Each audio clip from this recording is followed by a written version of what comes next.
Container die dritte. Die noch etwas längere Version des Containers misst 45 Fuß und hat in der Regel einen 3900 mm langen Tunnel.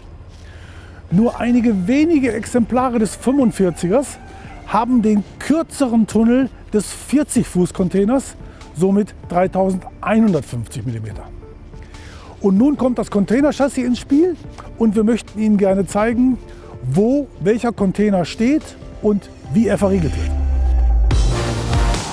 In einem vorangegangenen Beitrag von KRONE TV zum 20 Fuß Container haben wir Ihnen schon dessen heckbündigen Transport erklärt und visualisiert.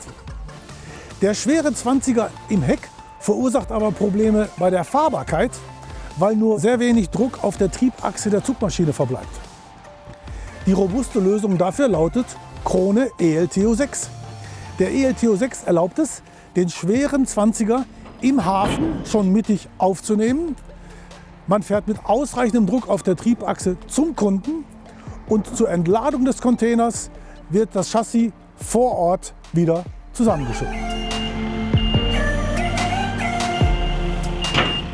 Wenn der einzelne 20er mal ausnahmsweise nicht voll ausgeladen ist und sein Gewicht sogar noch den Transport eines zweiten 20ers auf dem KRONE eLTU4 erlaubt, ergibt sich folgendes Bild. Und da der 20er immer ohne Tunnel gebaut wird, steht er vorne auf dem Gooseneck auf und ist somit immer höher als der Kollege im Heck des Fahrzeugs. Der sehr seltene 40er Container ohne Tunnel wird vorne in den Verriegelungen des 20ers fixiert, dann die Klappauflagen hochgeschwenkt und hinten in der optionalen höhenverstellbaren Verriegelung fixiert.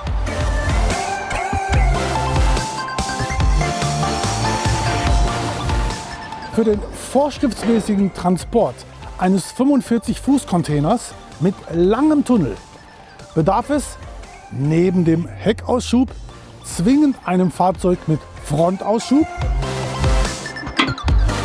Für den KRONE eLTU6 kein Problem.